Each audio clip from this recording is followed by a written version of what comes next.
¿Qué tal? Soy Carlos Ventura y este es el episodio número 28 de La Escapatoria, un podcast de Fórmula 1 en particular y automovilismo en general. ¿Quién nos iba a decir a nosotros que el Gran Premio de Qatar no solo acabaría siendo interesante, sino que además sería muy entretenido? Estas son las cosas que tiene la Fórmula 1. Un día te da una procesión con la sprint y al día siguiente te regala una carrera estratégica de ir con la calculadora en la mano constantemente y con victoria de Max Verstappen que le hace soñar con ese quinto mundial, eso sí, consecuencia de un error muy grande del equipo McLaren. La primera parte del programa obviamente va a ir dedicada a esa lucha por el mundial entre Norris, Verstappen y Piastri. Segunda mitad para el pedazo podio de Carlos Sainz, el buen fin de semana de Fernando Alonso y otras cositas que nos dejó el Gran Premio de Qatar.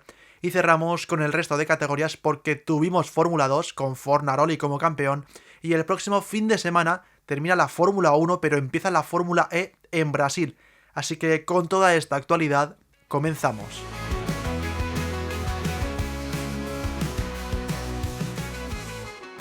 ¿Quién nos iba a decir a nosotros que Max Verstappen llegaría vivo, con opciones de ser campeón del mundo, a Abu Dhabi?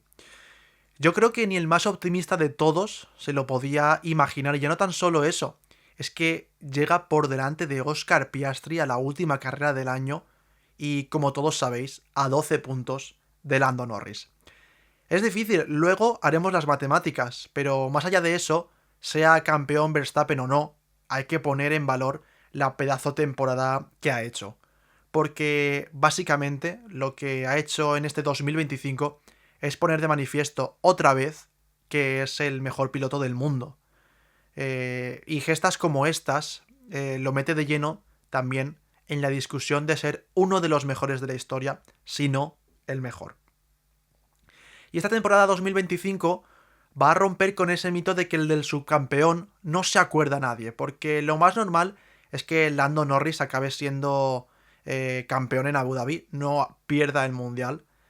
Pero cuando pasen los años y miremos hacia atrás a esta temporada, yo creo que nos acordaremos muy bien de las grandes actuaciones que hizo Max Verstappen. Un poco, yo creo que será un sentimiento parecido a aquel 2012 de Fernando Alonso. Pero volviendo a la actualidad, el mero hecho de estar a 12 puntos de Norris en el Mundial, de por sí, ya es un logro mayúsculo. Es que en el Gran Premio de los Países Bajos, hace 8 carreras, Verstappen salía de allí a 104 puntos de distancia del líder, por aquel entonces Oscar Piastri.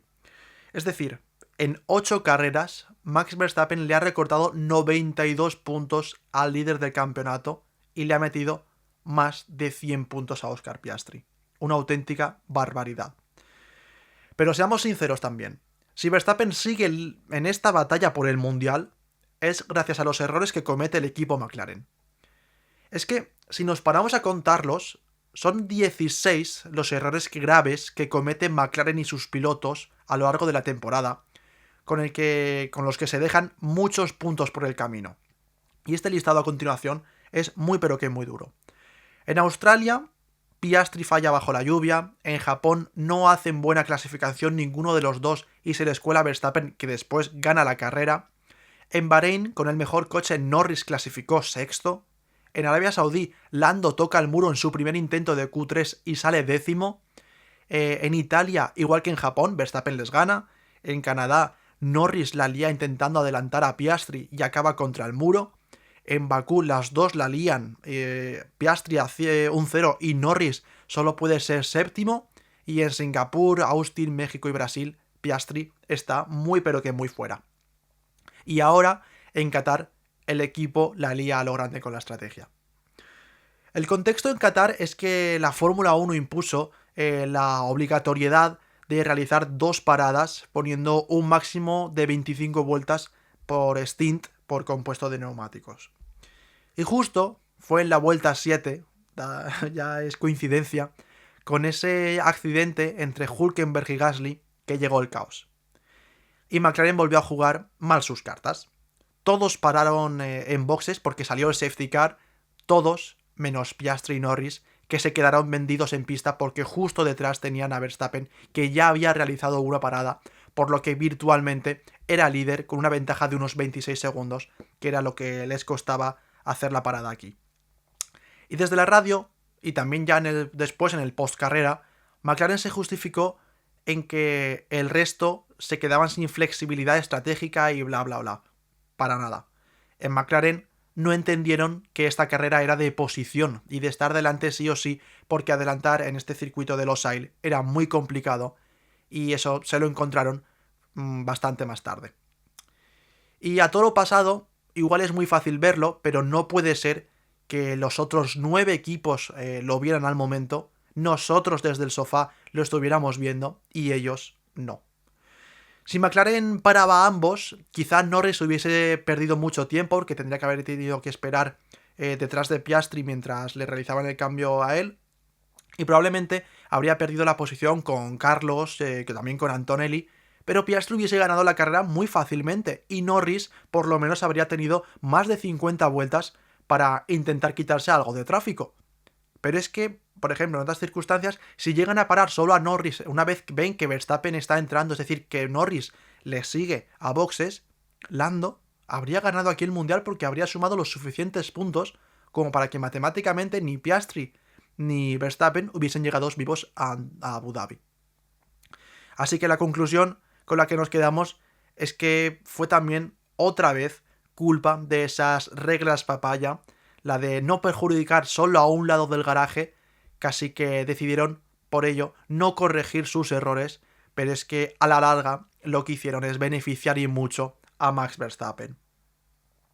Y la verdad es que el fin de semana se le giró y mucho a McLaren, pero sobre todo a Oscar Piastri, porque estaba dominando claramente como hacía tiempo que no lo veíamos en Qatar. Piastri se llevó las 2 poles, ganó también la sprint y justo cuando parecía que tenía una carrera más o menos tranquila por delante en Qatar para llevarse la victoria del domingo y con ello llevarse también opciones de ser campeón en Abu Dhabi, pues toma, giro de guión y condenado porque tu equipo no acabó leyendo bien la carrera. Una pena para Piastri, que sí, fue segundo, pero aún así se queda a 16 puntos de Norris, es decir, necesita que ocurran muchas cosas en Abu Dhabi. Pero bueno, es la tercera vez en este siglo que llegan más de 2 pilotos con opciones de ser campeones a la última carrera. Los otros 2 años fueron 2007, obviamente con Alonso, con Hamilton y con Raikkonen, y también en 2010 tuvimos diferentes contendientes al título con Button, Hamilton, Webber, Alonso y finalmente el campeón Sebastian Vettel. Y vamos a hacer los cálculos de este año, porque el que llega como líder del mundial, Lando Norris, no es que lo tenga demasiado complicado para ser campeón. Las opciones de Norris pasan por subirse al podio. Ya está. Tanto ser primero como segundo como tercero le valen, hagan lo que hagan Verstappen y Piastri. Pero ahora vamos a ver las opciones de Verstappen y Piastri, que son bastante más remotas y bastante más complicadas. Si Verstappen quiere ser campeón del mundo, necesita ganar y que Norris no se suba al podio, es decir, que sea cuarto o peor. Si Verstappen no gana y es segundo, necesita que Norris sea octavo o peor y que Piastri ya también sea tercero o peor. Y si Max es tercero, Norris tendría que ser noveno y Piastri no ganar la carrera. Yo creo que aquí nos quedamos con la opción más clara, que es que Verstappen gane y Norris sea cuarto o peor. Y ya las opciones de Piastri, que si se proclama campeón del mundo es porque ha ocurrido alguna locura en Abu Dhabi, porque sus cálculos son bastante rebuscados. Piastri sería campeón en Abu Dhabi si gana y Norris es quinto o peor. O también podría ser campeón si es segundo, Norris es décimo o peor y si Verstappen es cuarto o peor. Como antes, la opción más clara es que Piastri le vale ganar y que Norris sea quinto o peor. Como sea, la verdad es que Abu Dhabi va a ser un gran premio tenso, porque como encima estén los Mercedes y también puedan aparecer los Ferrari de por medio, vamos a estar todo el mundo con la calculadora en la mano durante toda la carrera.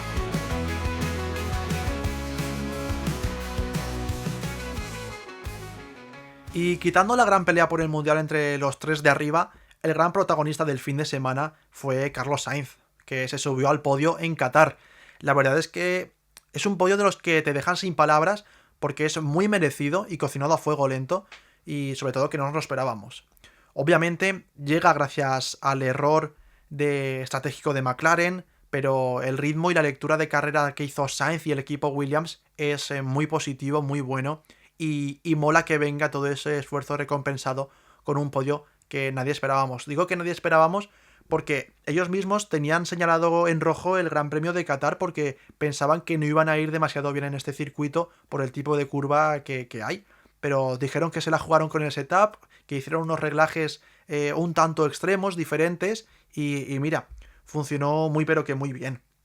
Y luego Sainz se encargó de hacer el resto porque demostró un gran ritmo en carrera, ningún error, aguantando al Mercedes de Antonelli detrás durante más de 50 vueltas y luego en los últimos giros también aguantó a Norris y todo eso con problemas en los neumáticos que reportó en las últimas vueltas por radio. Así que tremendo. Y con estos pedazos de 15 puntos de Sainz, Williams se asegura además el quinto puesto en el campeonato de constructores. Así que tremendo el salto hacia adelante que ha pegado el equipo británico en comparación con los últimos años. Y con el de Qatar, Carlos Sainz es el primer piloto de Williams que consigue 2 podios en una misma temporada desde 2015, cuando tanto Valtteri Bottas como Felipe Massa consiguieron también 2 podios en una misma temporada. Y claro, por detrás de Sainz ocurrió tal vez una de las cosas más comentadas del Gran Premio de Qatar, y es ese error de Kimi Antonelli a falta de 2 vueltas, con el que cedió la cuarta posición ante Norris, con la que Lando suma 2 puntitos más que hacen que tenga algo más de margen en Abu Dhabi. Porque sin ese error de Antonelli, Norris habría sido quinto, y en Abu Dhabi a Verstappen le habría valido ganar y que Norris fuera tercero para ser campeón, porque el empate a puntos por victorias le habría beneficiado a Verstappen. Así que una pena, porque ese error hace que el Mundial no llegue tan apretado como podría haber sido. Y luego ya lo que me parece fatal es la gente en redes sociales acosando a Antonelli con que se ha dejado pasar por Norris para beneficiar a McLaren para que Mercedes pueda decir que han ganado con su motor o demás teorías, que para nada es así. Y me parece bastante ridículo que un piloto se tenga que quitar su foto de perfil, que tenga que cerrarse alguna cuenta y que un equipo tenga que sacar un comunicado pidiendo por favor que no la acosen. Igual esa gente se podría ir un poco a la mierda y pagar sus frustraciones con otras cosas, la verdad.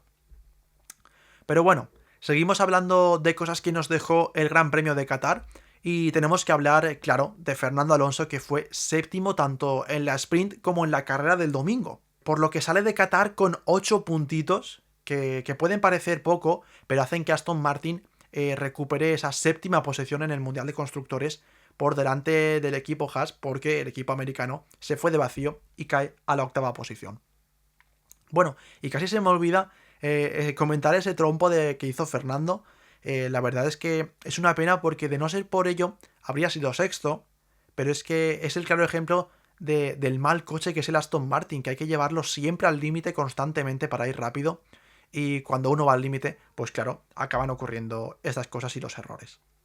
Por suerte, en la telemetría se puede ver, y es que el trompo tan solo le costó 2 segundos y medio, o sea, fue un trompo rapidísimo.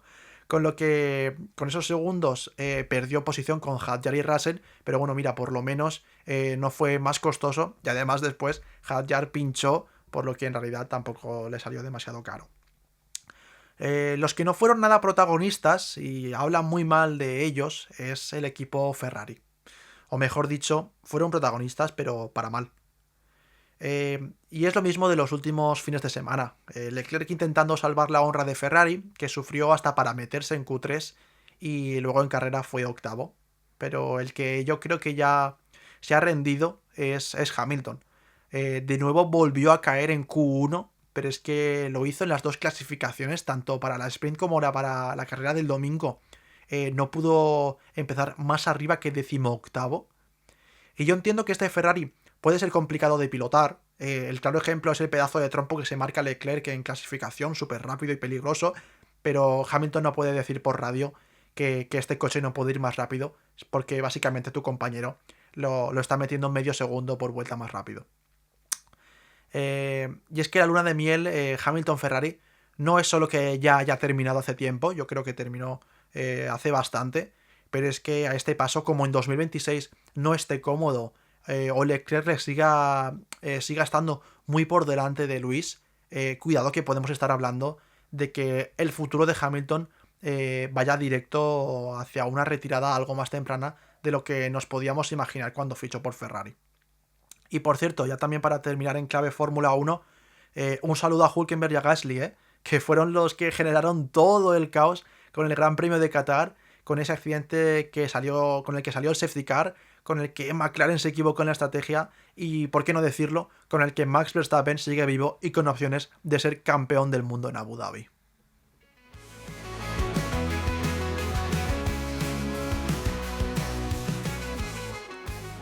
Y vamos con el resto de categorías porque ya tenemos campeón de Fórmula 2.